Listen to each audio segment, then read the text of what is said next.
Reach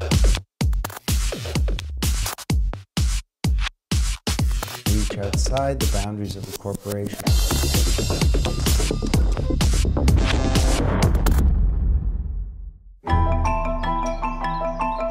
Krems, a city more than 1,000 years old, was the melting pot of the world's most respected masterminds of Web 2.0 and cloud computing.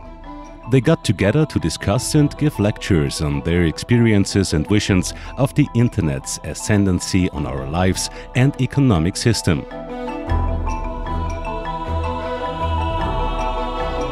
Challenges, chances, threats, barriers and solutions in a world that becomes more and more transparent. In discussions with our customers, we have identified the need to support the digital lifestyle of customers and employees. And we see an ongoing competition for top talents within the group of the digital natives. And therefore, Fabersoft has brought together the brightest speakers in the areas of social software and cloud computing.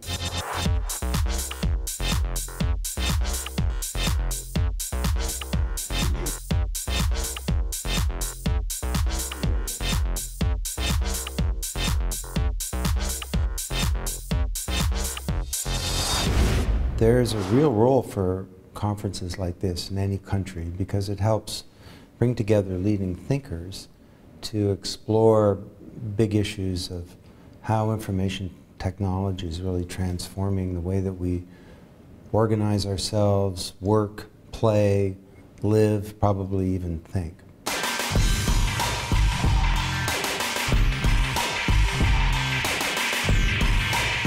The web is the single largest and, I think, most useful pool of information that's ever existed and ever been available to all of humanity.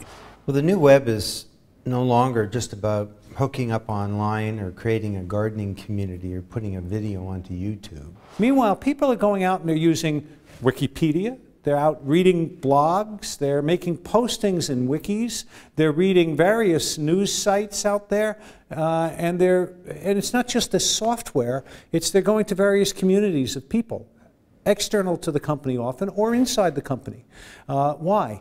So that they can get their job done using some of these new tools. It will give us greater levels of productivity, greater standards of living, greater ability to communicate and collaborate creatively with people across the globe. The majority of collaborations that go on beyond pure social networking, like Facebook and MySpace and so on, there are economic motivators.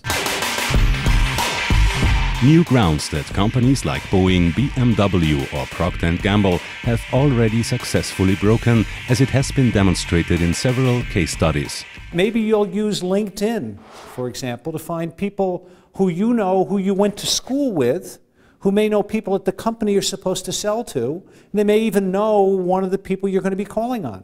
So it's this ad hoc usage of web tools, and new work patterns emerge up out of the individuals. You can't engineer this. I wouldn't want someone just doing something ad hoc and spontaneous while they're running a nuclear power plant. So there are boundaries where you have to draw hard and fast lines that block certain types of activities.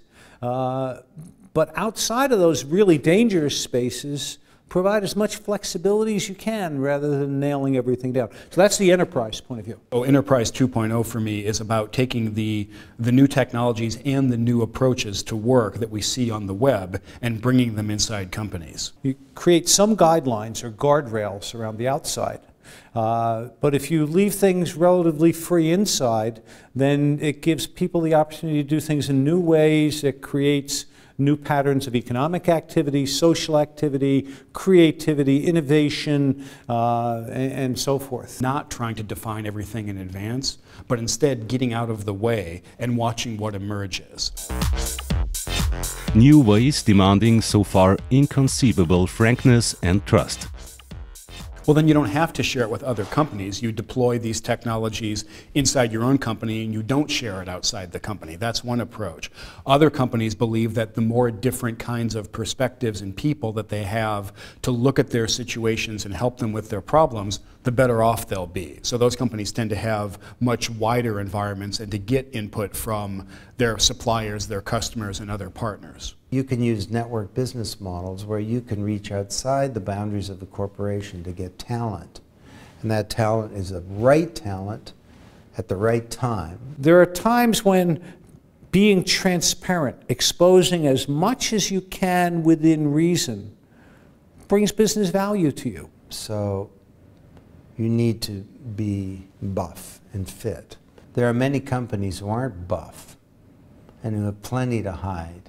Because of transparency, you need to have fewer things to hide. And when you have fewer things to hide, you can be more transparent. More transparency, a premise for a long-term success, at least for a widespreading line of business. But what about the privacy of the individual? Should you share all your personal information with everybody in Vienna? I don't think so. I'm not going to share all my information with everybody in Boston. You share a little with your friends. I use technologies like Twitter and Facebook to talk about what I'm doing, what my interests are, where my work is.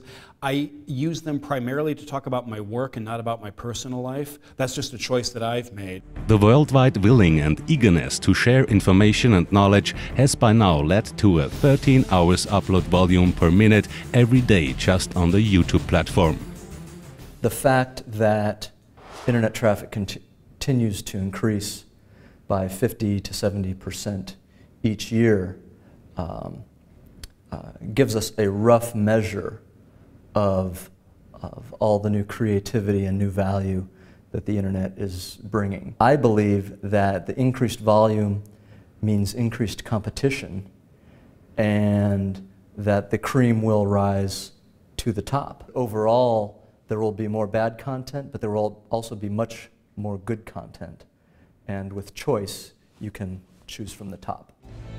It's the choice that remains and gives hope, confidence, or at the best, motivation to take actively part in this rapidly changing and developing basis of give and take.